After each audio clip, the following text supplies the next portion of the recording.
Hey, it's Mark Marin from WTF here to let you know that this podcast is brought to you by Progressive Insurance. And I'm sure the reason you're listening to this podcast right now is because you chose it. Well, choose Progressive's Name Your Price tool, and you could find insurance options that fit your budget, so you can pick the best one for your situation. Who doesn't like choice? Try it at Progressive.com. And now, some legal info. Progressive Casualty Insurance Company and Affiliates. Price and coverage match limited by state law. Not available in all states. This is Paige DeSorbo from Giggly Squad. This episode is sponsored by Boost Mobile, the newest 5G network in the country, with compelling deals for new lines. Boost Mobile makes it easy to switch today. Boost Mobile is no longer that prepaid wireless company you remember. They've invested billions into building their own 5G towers across America. With Boost Mobile's networks, customers enjoy the speed and service they'd expect from the big three. Plus, groundbreaking benefits you'd only get from a true challenger of the industry. Boost Mobile will let you try the network risk-free for 30 days. So visit your nearest Boost Mobile store or find us online at boostmobile.com today.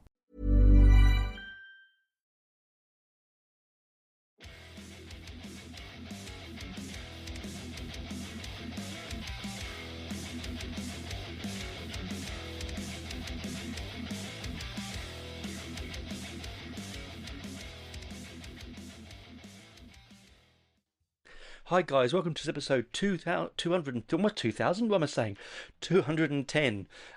This week we're going to be talking about the brilliant Italian horror shock occult band called Deathless Legacy. I only came across them recently while I was on my horror occult kicks after listening to a lot of one of my favourite bands, Savage Master, who I interviewed last week with Adam Neal and Stacey Savage. It was a brilliant interview. I'm really glad you enjoyed it. I hope you did, because I really did.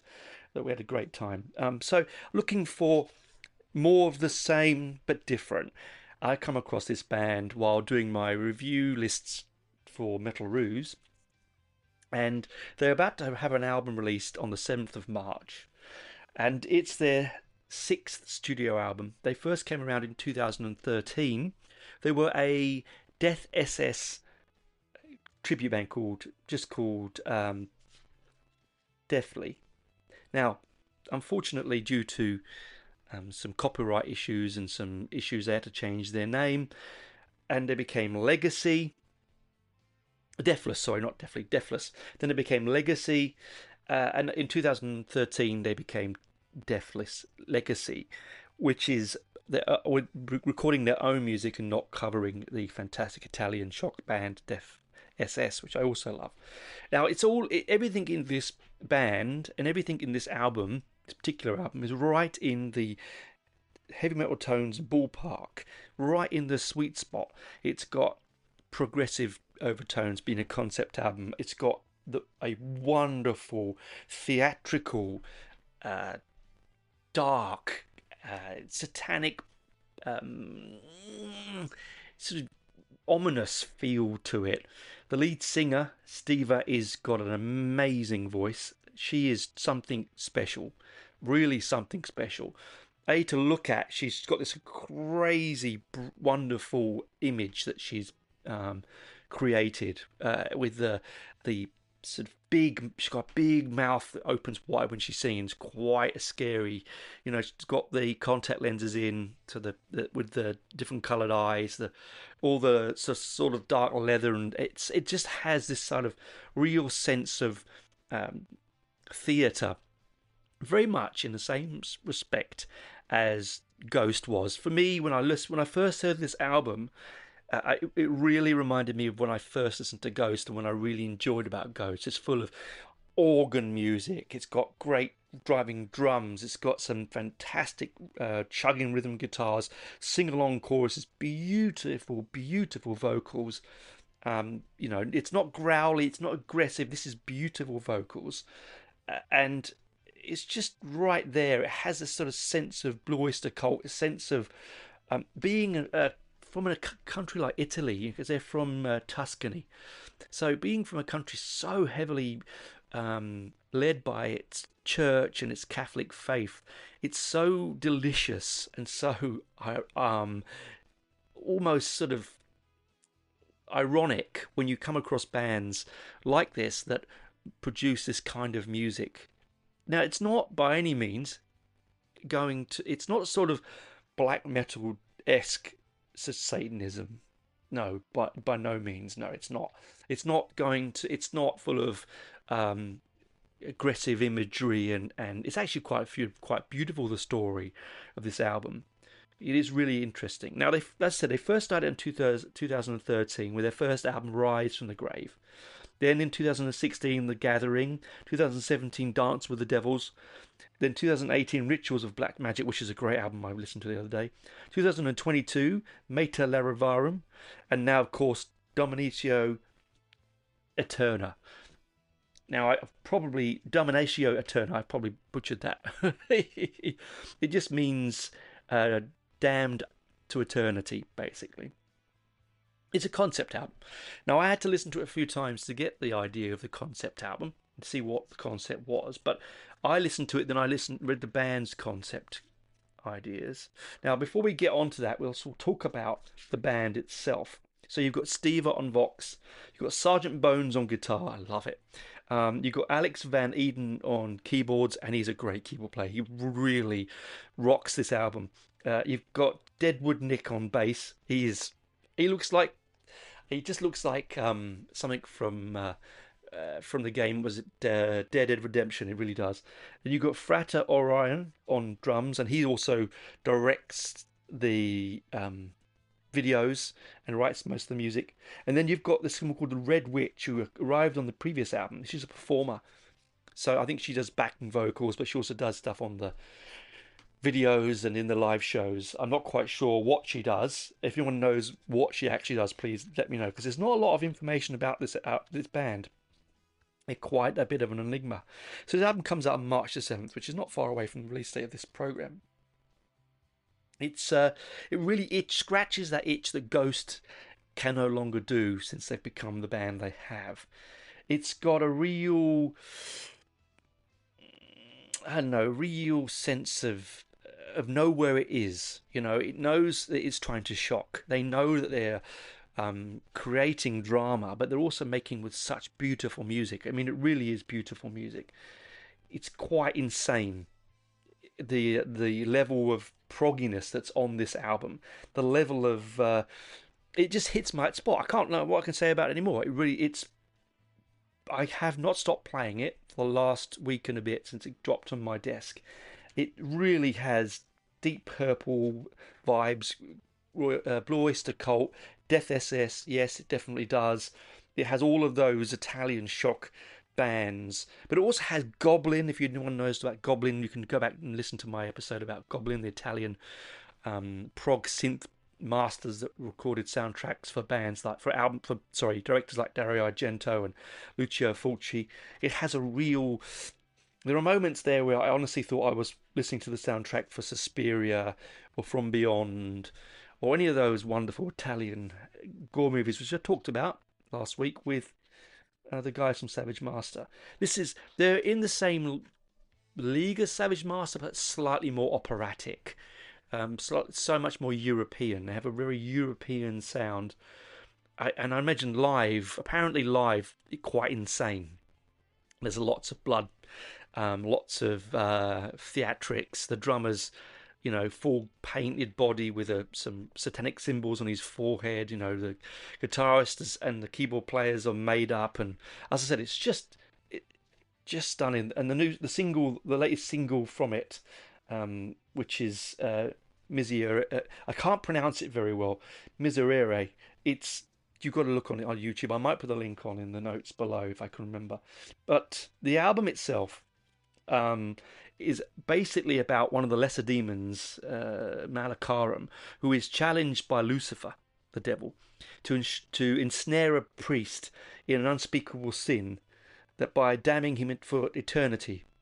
And it's also exploring the true nature of evil.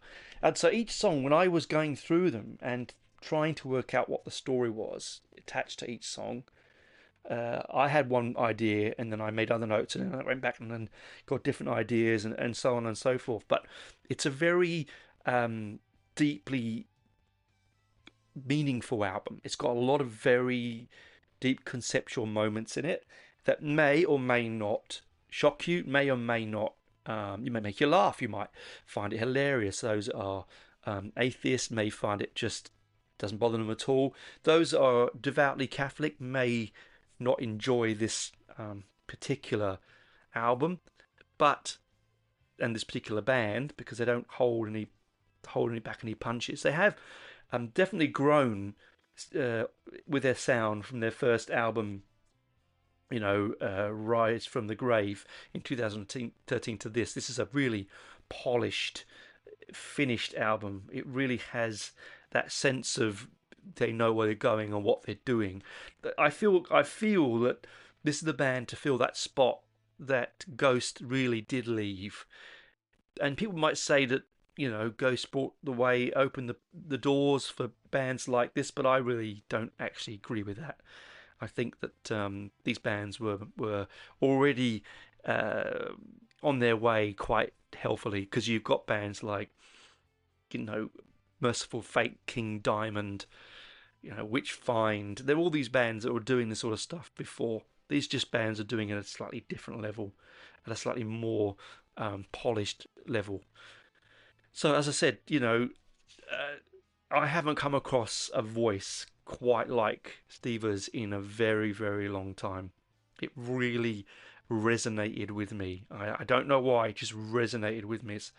It's and that along with the bombastic, over the top orchestral keys. He's using synth, he's using mellotron, he's using church organs. He's just he's adding such a depth to the music that modern metal, sadly, has lost, because we're all a bit too, we don't use keyboards, it's not really rock and roll if it's got a keyboard in it. I mean, the amount of times of my friend Dave, who I know listens to this show, has told me that he doesn't like widdly diddly, as he likes to call it, and says that it's far too much, keyboards going on. But this, sometimes, yes, I agree. Sometimes it can be overblown. Sometimes it can be irritating. But at the same, not in this album.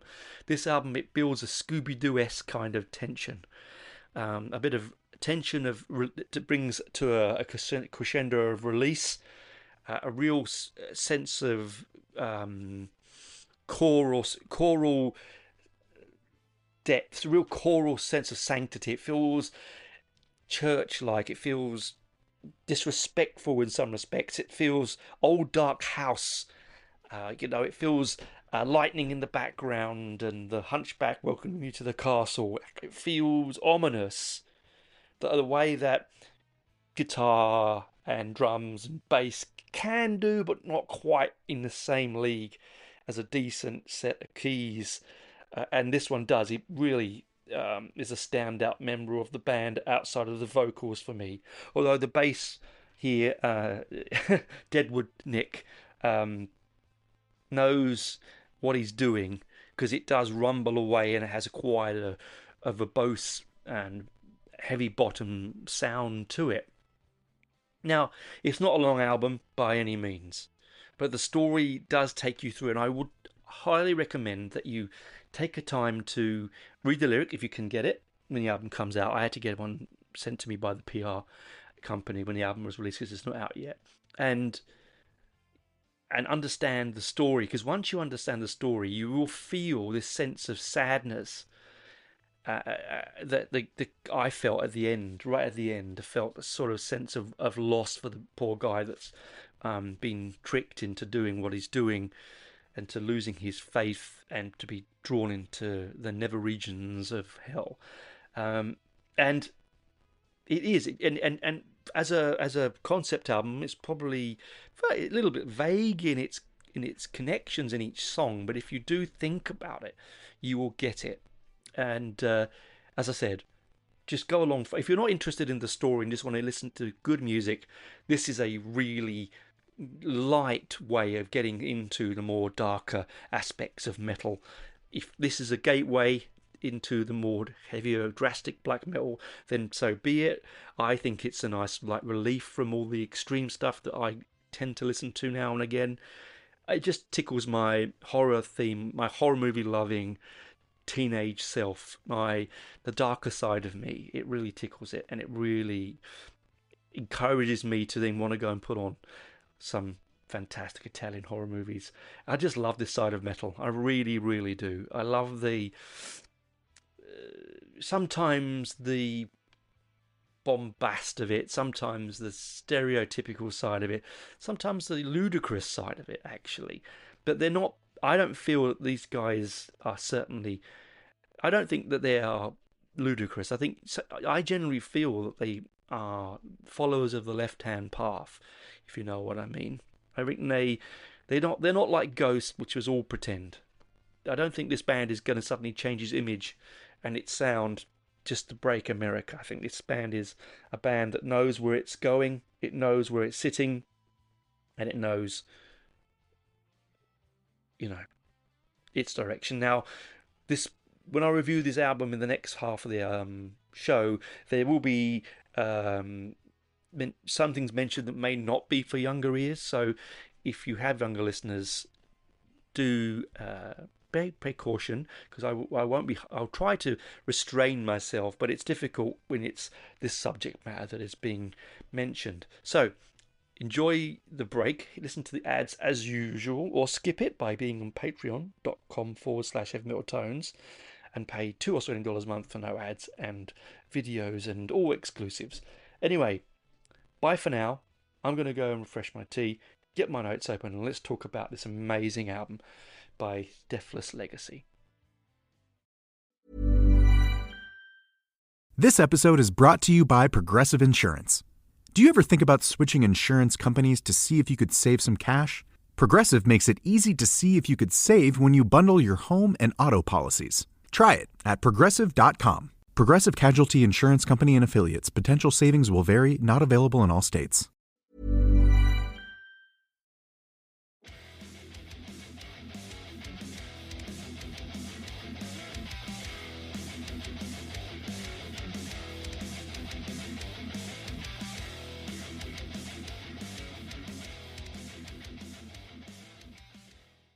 Welcome back, O acolytes of the left-hand path, O followers of the cloven hoof.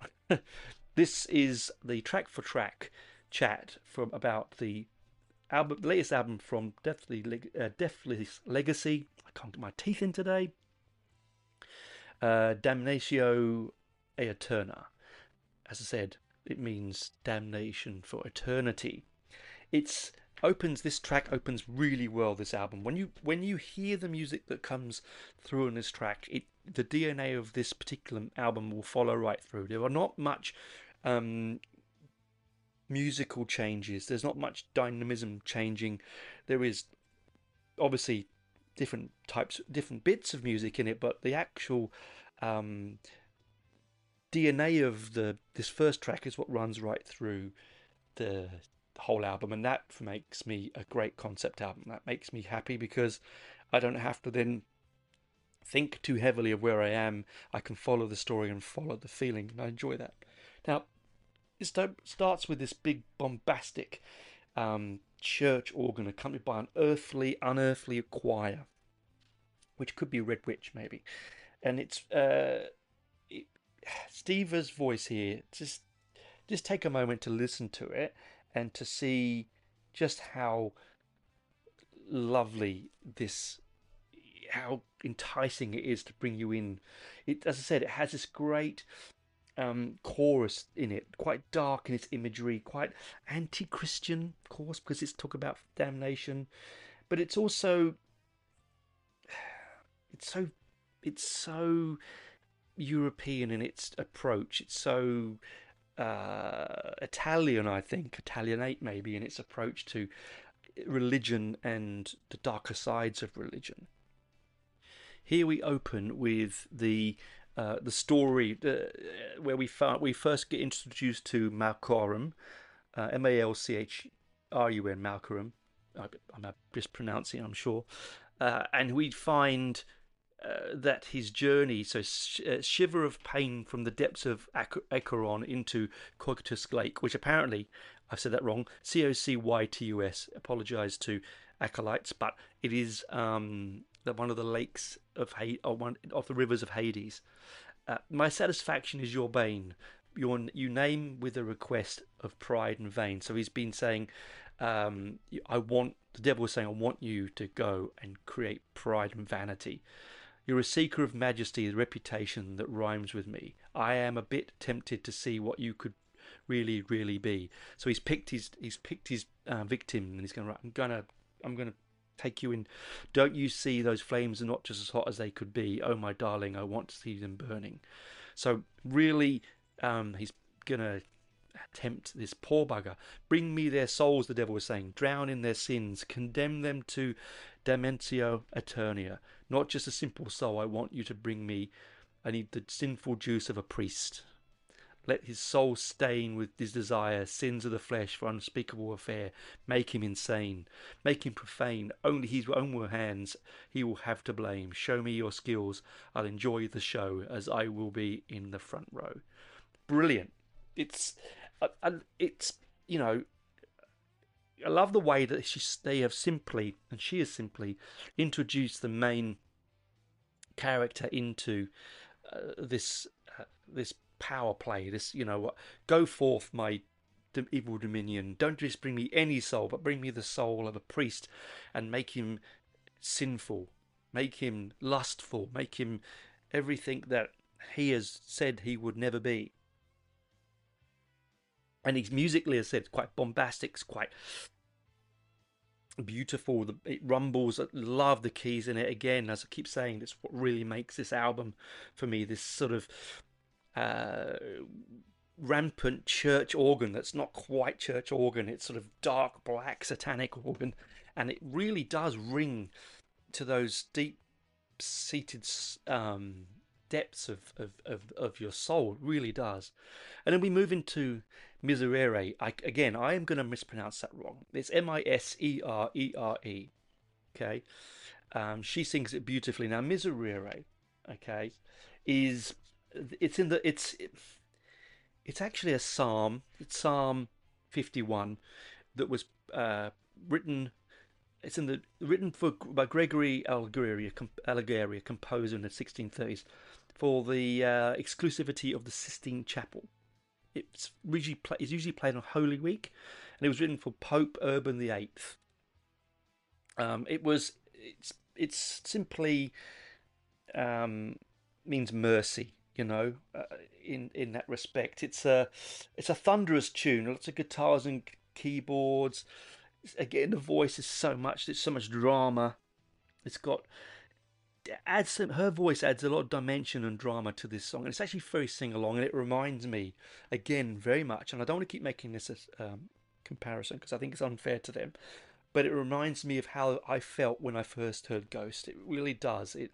It's got this delicious vocal line that makes you want to sing along all the time to it, and the movement of the music, it's fast, it's not slow, it's not church organ like, it's not grinding, it's not doom. In fact, in some respects, it's quite speed metal-y in a lot of parts. It is a completely different sound unto its own. Yes, if you listen to Death SS, you will hear that similar kind of DNA because they come from that. But this particular part of the song, for me, is where the devil has, or the demon is tempting the poor priest. Okay, tell me your sins, my son. Confess me all you've done. Kneel in the name of the Lord, and your purity will be restored. Right. So he's taking confession. Oh, my father, my dreams haunt me. Sometimes I wish I could hang from a tree. When the panic rushed in my skin, I cannot contain the beast within. So he's consoling. This is how I'm reading it. He's consoling this sinner in the booth, in the confessional. Forgive me, Father, for all the things I've done. Forgive me, Father, because I'm in hell. Because I'm in hell, I will burn. Miserere me, which means mercy me, mercy me. Tell me your sins, my daughter, and wash your soul in holy water. I will listen to your tales. Don't leave any details. Oh, Father, I lied to your lambs I dragged down so many men. I made them all fall apart as I sliced their mellow heart. Forgive me, my Father, for all things I've done. Forgive me, my Father, because I'm in hell. I will burn. Miserere, miserere me. Now, I think what she's doing there then is tempting him. And he gets so tempted he's going to break his vow, right? And it's a great single. It's the first single off the album. You can again, I'll put the video in the links below. It's really very entertaining visually, and it reminds me a lot of Cathedral's video for Witchfinder General. They may or may not be inspired by them. I sort of think they are, but it's Latin for mercy, miserere. So this woman is asking for mercy, and he's going to give her mercy, but he's so tempted that unfortunately I feel that he breaks his vow of celibacy here with a fallen woman who has obviously been with lots of men and has really tempted him through the demon that is in her. The demon is using her to tempt him from his pious life and his life of clean living and religion. And we move to Get on Your Knees. Now this one's a really dirty song. This has a real sense of flagellation. There we go, guys. I knew there was a word that would come up. You've got to explain that to young kids in the car that are listening to you. Flagellation, self-flagellation. Very much of the if you watched the movie or read the book, the Dan Brown book, the Da Vinci Code, there's lots of that going on in there, right? The Celeste, with the band of barbs that cuts into his leg, and the flagellating himself, the priest, through pain, bring himself clarity. But unfortunately, I think here, it does say what it says on the packet. Get on your knees. Now, you could read that in several different ways, dear listeners. It could mean that she is about to perform acts of lewd and lascivious nature, if you know what I mean, on the priest. It could also mean that she is being flagellated and whipped by him, which does mention in the song, to reduce her sins, but unfortunately they both are enjoying it. And as I said, the music itself is very bluesy. It's very erotic. It has I really feel that it's very dark and foreboding. It's very bass-driven here, but it's one of the best bass lines on the album, and the keys are very eerie again and beautiful. Mourn to me the deep desires of your soul, the thoughts that keep you awake until dawn. Whisper to me, like Jesus did on the cross, did you still crave the whip once again on your skin? So it's a complex theological subject, isn't it? That through the pain of another, freedom of will be given to you, as in the pain of Jesus, the death of his, will absorb your sins. It's quite a very horrible concept, yet also very interesting and human. Get on your knees, the faith you greed will make your heart bleed. Get on your knees, I'll drink your tears until you finally scream my name. So, again, scream my name. So, screaming her name out in ecstasy as she is pleasuring him, or is she whipping him? And he is getting pleasure from that sexually. Who knows? It's quite a dark and interesting subject. Only the band would know. Come to me, I'll show you the key, and from the prison you'll be finally free. See, so there we go. So the woman is releasing him from what she considers the prison of pious sanctity, of the life of no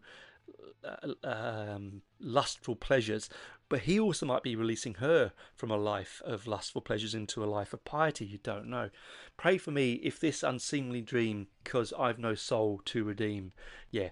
I think it could go both ways. Get on your knees, the faith you greed will make your heart bleed. Get on your knees, get on your knees. I'll drink your tears until you finally scream my name. It's a real catchy number. Dirty, yes, it is. It can be read in so many ways if you want to. I feel that it's her tempting him, and then both giving each other pleasure. And the demon has him starting to pull him into his web, right? And then we move on to communion. Communion.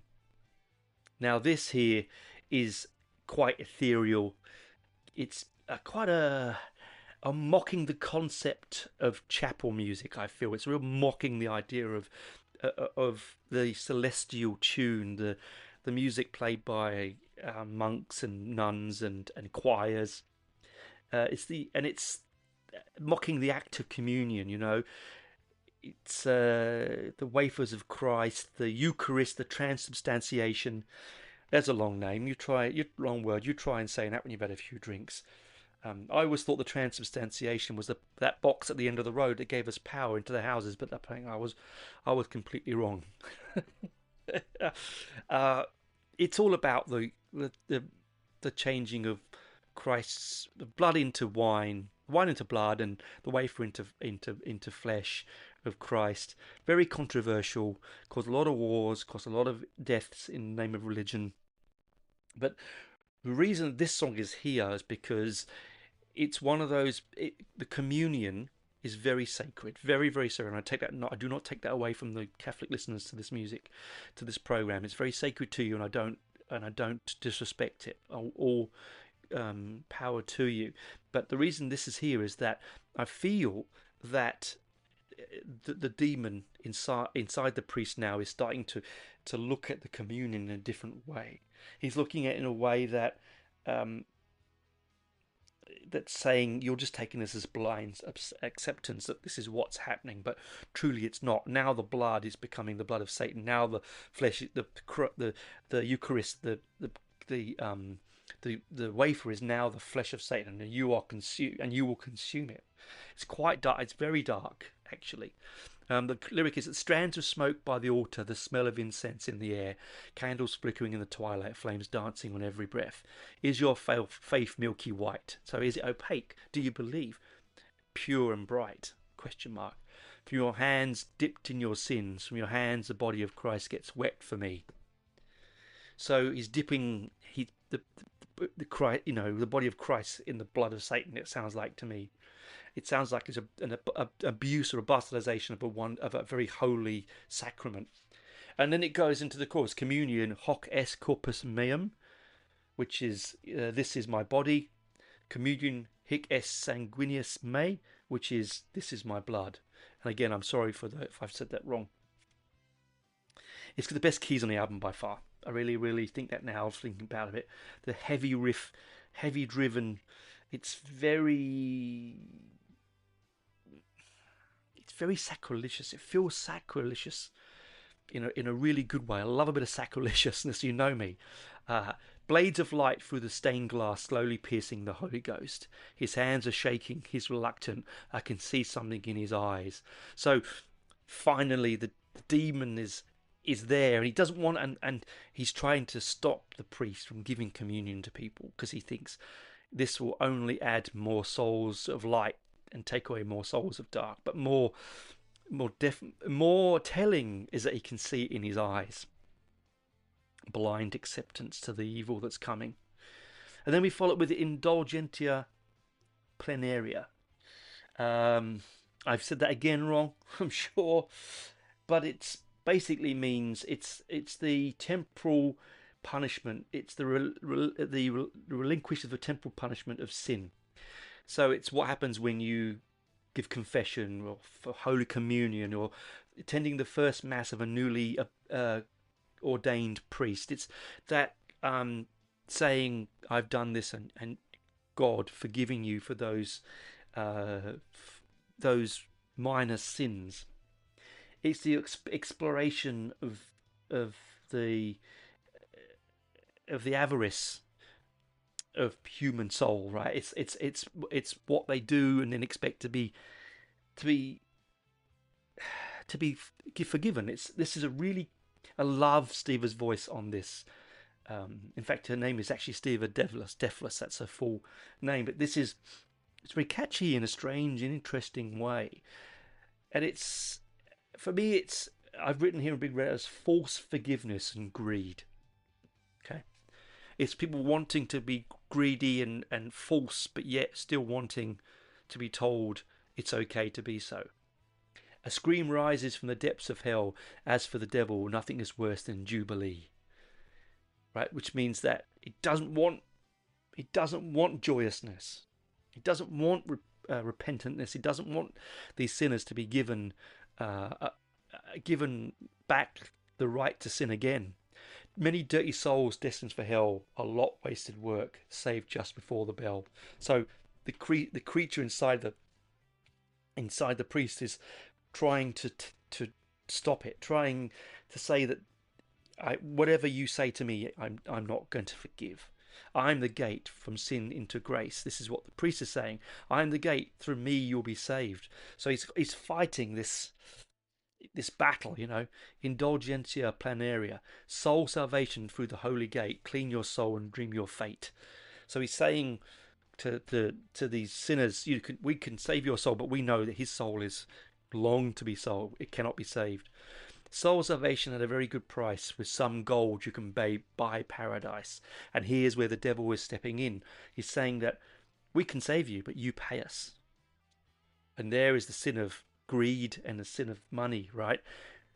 Give us the money that you've worked hard in the fields for. And I've, for a long time I've thought this, that sins of own, especially these kind of sins, are created to further the pockets of organized religions. If you think about it, 1,000 years ago, if you told a farmer they had nothing, they were living off the land, they had all they could eat and all they could drink, and they family and would die young, and they were subject to the seasons and what was considered the evil eyes and evil things. But if you paid your taxes, your money to the church, then they would let your soul go to heaven. So at the end of this toilless life that you've had, at least you know that if you were clean and clear, that you had a better life afterwards, a place of paradise. This, unfortunately, is the case in my eyes. So this is what it says here: with some gold you can buy paradise. In 1885, the white lion roars, faithful of the mercy of God shall open the doors. I'm not quite sure what that means in 1885. I don't know. There obviously is some esoteric meaning to that. For those that would know, let me know. The seals will be broken, the hinges will creak. We will fill our pockets until they leak. So the priest realizes that what they are doing is sinful, and so the concept of what they are doing is making it easier for this evil spirit to take over him, and no longer is communion the way of forgiveness. It's and this sort of repentantness is a lie. Fill their pockets with gold and they will help you. The devil is there. Then move on to oblivion. Now oblivion, what did I say about that? It's getting darker. This is when the album starts to turn and start to get very, very dark. Okay, this is when the priest is really being tempted outside of the church in his sleep, his dreams, a place where historically demons are known to dwell and to create havoc the most, in the dark and in your dreams. It's much faster, this music, more intense. It's got very high level of progness in this. It's got a madness that makes me smile. It really does. It's quite a catchy, mad, but heart rendering song. Sleep, darling, and softly dream of me. I'll whisper to you all the names they call me. So, the devil goes by many names, right? All you know about me are just foul lies. So he's saying that I'm not really evil. It's all not true. In spite of tradition, we can be allies. Are you begging for more? Have you ever felt like this before? So he's craving, and he's tweaking his lustliness. I am the fallen. I fulfill your emptiness. Walk into me into you, oblivion. I am the fallen, I fulfill your loneliness, lay into me oblivion. Under the shroud, my shapeless body deflates, while you let me sink between your ribs. So he's crept under the blankets, this soulless, this corporeal free, body free creature that sinks into his very soul. How do you feel, baby, knowing dead languages forgotten by mankind at the dawn of time? And that's a sign of being in league with the devil, isn't it? Speaking tongues. So how do you feel that now that you know it's real? What you have preached for your whole life against is real, and we are winning. Temptation, temptation, temptation. Then we get Spiritus Sanctus Diabolicus. So this is the second single, and a cracker of a single. It has diabolic chanting, chunky chugging demonic rhythms, dark and adulterative priest rhythm concepts. The priest has lost the war. His soul is gone. Is now in the darkness, in his darkest hour. The demon has him. His skin is sullen and crestfallen. It's just the bloody best thing I've heard in this vein for over 10 years. I really mean it. If you're a fan of this kind of music, this is going to be right in your street, right? The drums, the keys, the guitars, all on point. The vocals again, Steve just holds it and just really knows how to send a shiver ever so slightly down your spine. There's a voice in darkness, seductive in disguise, something that gazes inside me with its chilling eyes, a sting that pierced my soul, tainting me to the core. Oh, mother, I know it's wrong, but can I resist any more? He's calling out to Mary, Mother of God. I fear I'm not alone. She's crawling under my skin. I fear I'm not alone, and she's coming back for more. So this demon is a female, right? Because he's appearing as a female. She's appearing as a female because she's luring him. Spiritus Sanctus Diabolicus. You know, it's just, you know, the way that is sung in the chorus is just beautiful. Cardinal red draws me to naughtily break my vows. She's making me do things I never thought. Poor man. A thirst I cannot quench, a hunger unknown before. Oh, Father, I know it's wrong, but I can't resist any more. So that's it. He's fully blown. He's into the darkness. He's enjoying the lustful, carnal sins of the flesh. He's enjoying the dark side of what his church believes is the dark side. A more pagan, if you want, I know I hate that word, but a more pre-Christian darkness, you know, that has not seen the light of day for millennia, is now in his soul, or has his soul. And we move to sanctified. This is, now, what do I say about sanctified? The priest is accepting his fate. He's almost pleased, asking God, did you really think you would save me? Would you let me in burn? Did you enjoy watching me? Have you enjoyed watching what I've become? This is a gentle classical opening piece of music. It's softest piece of music on the album. It's quite ethereal. It has a very sad and laconic refrain. Almost battered, like, if you want to go that way. Stevie's remarkable vocal on here. The range goes from subtle to loud and aggressive. It's you feel really for the protagonist in this song. You really do. And the deliciousness of the keys is sublime, adds to the pain felt. It's a really tragic piece of music, sadly.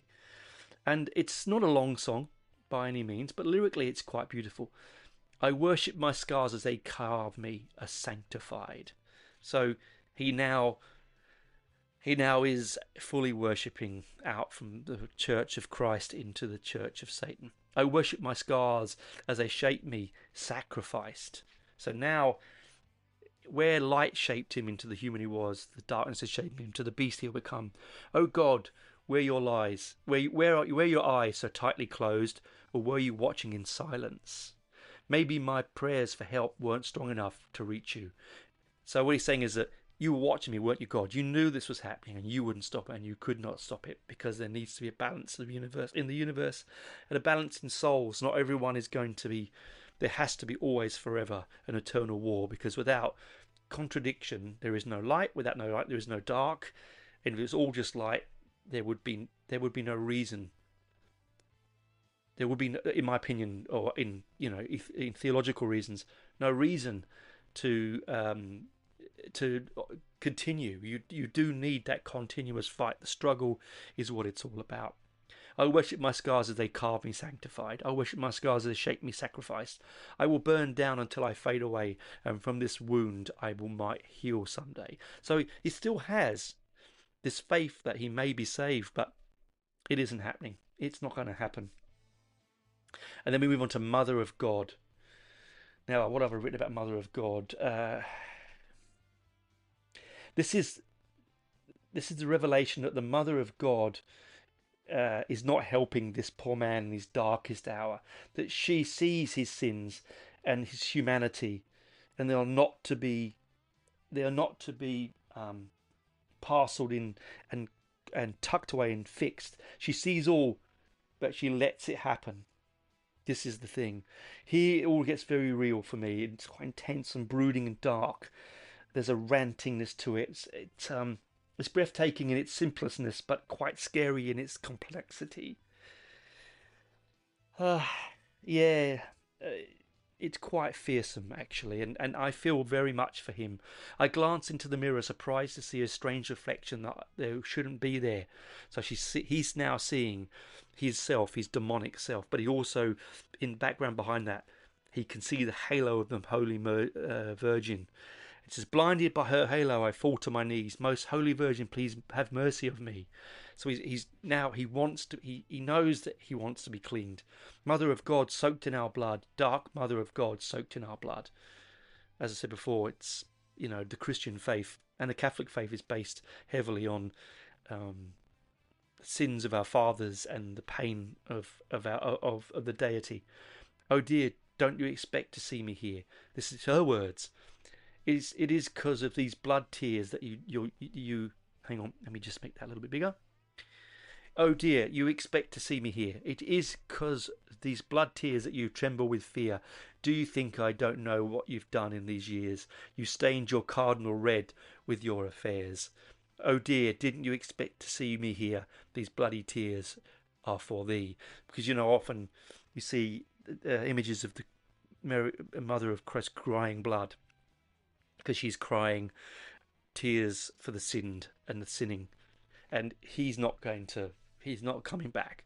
She knows that these tears are there for him, and it's also got one of the best guitar solos on the album, quite short and sweet at the end of the track. But this isn't about pyrotechnic guitar solos. This is about decent rhythm music, really creating atmosphere. There's more atmosphere on this album than 10 other albums I've heard in the last previous 12 months.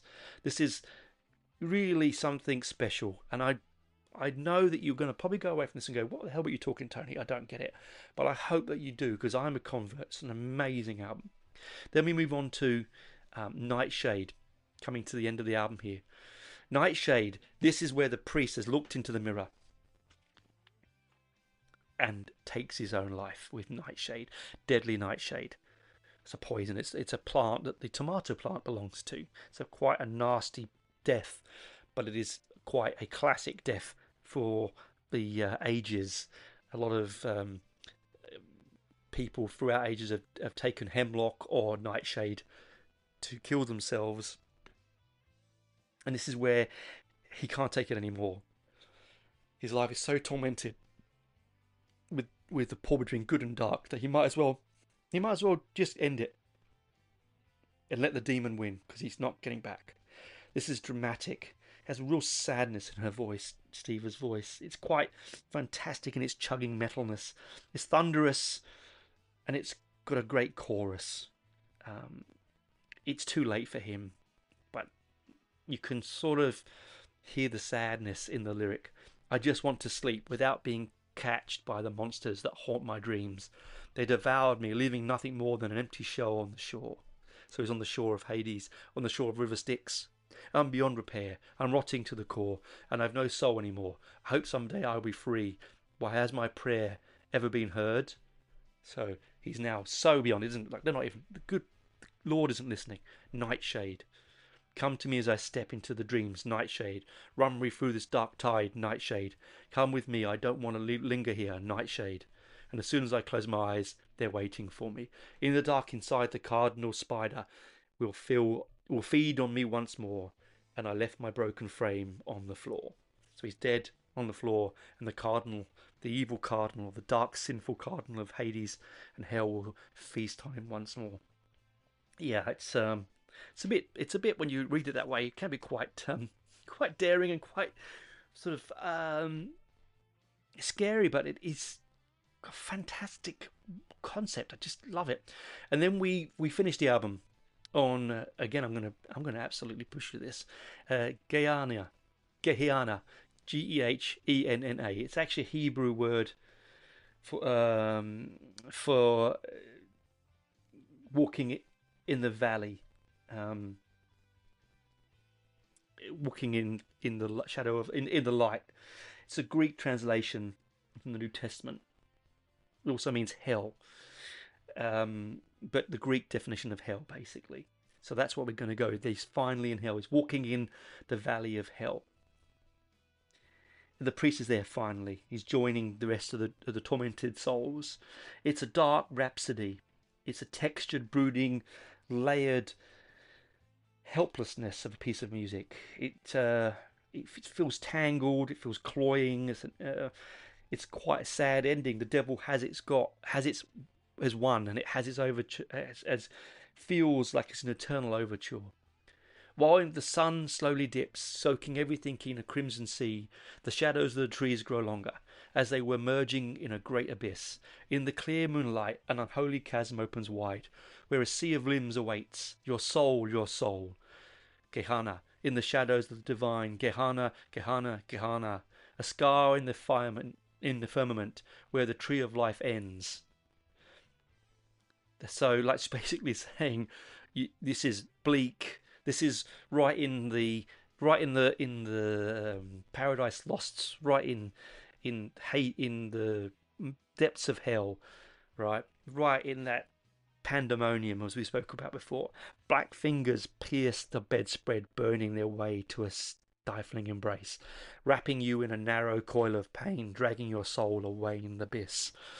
So, in the pain of death, in the throes of suicide, in the throes of giving it all to the evil one, the black fingers of Hades of clawing him down. That's the end. He's gone. Darkness wins. It's not a pleasant, happy ending, but I don't think it should be. Not everything is Hollywood.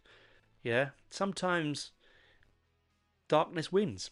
You've got to accept that, and we all know in our lives when the darkness has taken over. We've all been there.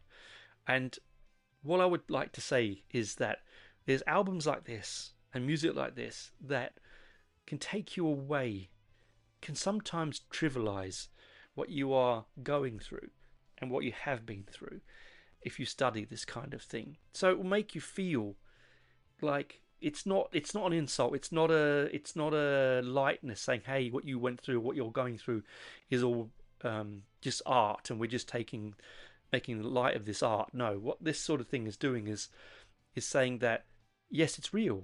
There is darkness out there. There is shadows. We've just come out in late January from Holocaust Awareness Day, and every year that comes, every year that I mark that with sadness and with tears and with memories of people long gone. And so there is darkness, and there will always be darkness. Look, it's happening in the world as we speak now. But albums like this can be joyous in an oddly uplifting, operatic, dramatic way, because the music itself is very uplifting. Her voice, for a music that's about the taking of the soul of a priest, is very angelic almost. It's beautiful, and so it gives a little bit of light into the darkness when it comes to this album. I hope that this band goes on to do much more. I really hope they get to tour the world and you get to see them. This absolutely cracking album. It comes out on the 7th of March. The whole imagery, the whole merch, the whole thing that they do is something that just right in my wheelhouse, listeners. Those that know me will know that. I find it fascinating, inspirational, and educational, because I do love theology. I love the dance between dark and light, and I like to read about it. I like to study about it. I like the ancient religions and their concepts of good and evil, and how it only seems to appear in our human species, and nowhere else. So it's quite a fascinating subject this album brings up. But it's a 10 out of 10 album for me. I cannot wait to get a physical copy of it and to play it through my stereo, because it's a corker. So I hope you enjoyed that. I hope the band inspires you to listen to more of similar music. As I said, I'm just right in that kick at the moment with things. The occult horror music is just really hitting me that spot. With the wonderful masterfulness of Savage Master's rock and roll take on it, to Deathless Legacy's sort of Italian operatic, sinister undertones in their form of it there, which is a little bit more, very much like Savage Master, I suppose. America is very, as you will know, is very Christian country, and so a pious country at its core. And so to dare to play around with these images and this imagery is quite daring for them on a theological level and on a personal and physical level. In fact, I'm sure they get a lot of stick for it, but hey, I'm glad it's out there in the world, and it's not just butchering dark images at us and blurting loads of demon names out and disgusting imagery, because it's done in a much more poetic and thoughtful way on this album. And I just say thank you for it. So thanks again for being with me. I hope you stayed right for the end of this. Do like and subscribe. Patreon.com/Heavy Metal Tones for $2 a month, ad-free podcasts, and all the videos I do, if I do interviews with people, go on there, usually unedited, so you can see all the warts and all that goes with it, because hey, that's the fun part of it. And you get to listen to the show as well, ads, and hey, who likes ads? I know I don't. It just helps me pay the bills. But anyway, the hour is up almost, and I have thoroughly enjoyed this chat about this album and this band. They're relatively unknown. They're quite mysterious, and it adds to the mystique for me. It adds to the wonderness, as what Ghost did when I first heard them. It added to this sort of sinister part of me that I dig. Anyway, bye bye for now. Hopefully next week, if all goes well, I have an interview with one of my favourite singers and musicians. Hopefully. We are yet to record it. The date's set, but you never know. So I don't want to say it's going to happen, in case it doesn't happen. But anyway, bye for now. Be safe. Have fun. Stay rocking and rolling. And stay out of the shadows, guys. Bye for now.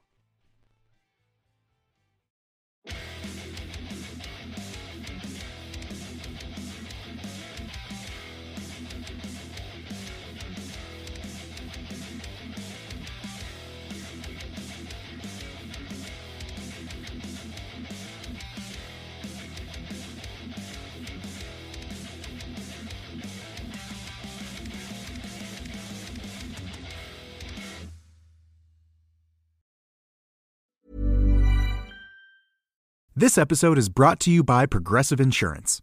Do you ever think about switching insurance companies to see if you could save some cash?